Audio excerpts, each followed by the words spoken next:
Right now, 85 supertankers sit stalled in the dark. They are unmoving in a heavily mined ocean, unable to move forward or turn back. Locked inside these hulls is a payload of 21 billion liters of crude oil. It is effectively a sea of fuel sitting in the middle of an active war zone. It takes only one spark. A single drone strike or hidden sea mine tearing through that steel would release enough crude to coat 800 kilometers of coastline. Despite the scale of the impending disaster, standard military rescue mechanisms are immobilized.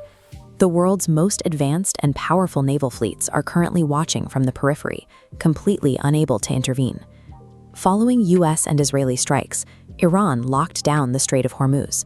Instantly, 20 million barrels of daily crude were trapped. This removed 20% of the world's oil supply from the market, sending prices toward $150 a barrel. But the secondary shockwaves hit the logistics of basic survival. Qatar's helium supply, critical for cooling hospital MRI machines and manufacturing semiconductors, stopped moving.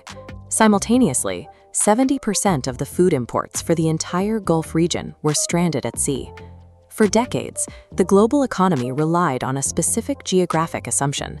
We built our supply chains believing that the United States military could always keep this maritime door open. The closure of the Strait shattered the idea that conventional military dominance is enough to guarantee global economic security. The United States Navy deployed a multi-billion-dollar force to the region, yet they cannot safely reopen the passage. That conventional fleet is held at bay by asymmetric warfare. Iran used low-cost $20,000 Shahed drones and unobserved sea mines to create a total naval stalemate. The United Nations Convention on the Law of the Sea dictates that the Strait is an international waterway. Under this framework, ships should be guaranteed transit passage through these waters. But maritime law does not move physical cargo. Commercial insurance companies refuse to cover the risk of sending a slow, vulnerable merchant vessel into an active minefield. Iran utilized this fear to hijack the Strait. They cited technical limitations to control traffic and began charging an illegal $2 million transit toll for vessels they deemed friendly or neutral. A carrier strike group cannot force a private insurer to approve a voyage. Raw military power fails when an enemy targets the financial calculus of shipping, rather than engaging in a direct fleet-to-fleet fight. Sobering. Beyond the market price of oil, the region's basic chemistry is shifting. Intense bombardments of regional refineries have already released 5 million tons of toxic pollutants. The fires are so vast, they have triggered black rain over Tehran, dropping soot and industrial residue directly onto the population. Those 21 billion liters of crude oil represent a volume that would overwhelm the Gulf's restricted circulation. A spill of this scale would suffocate the ancient coral reefs and mangrove forests that have existed for millennia. There is also a direct threat to human survival.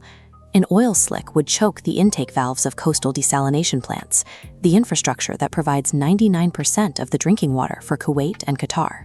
The conflict has evolved into an erasure of the region's basic habitability.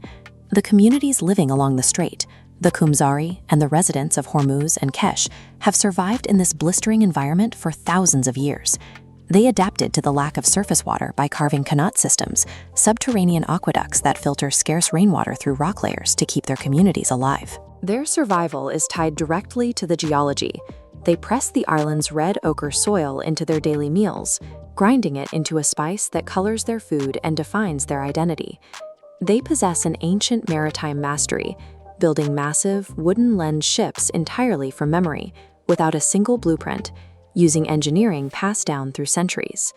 Now, these adapted cultures are absorbing the fallout of a war they did not initiate. They are being crushed by the failures of a modern global economy. We built an immense trading system over the last 70 years, assuming that treaties and warships could permanently domesticate geography. The 21-mile gap is unyielding. When modern geopolitical illusions shatter, it is the ancient, the rooted, and the innocent who are left to drown in the fallout.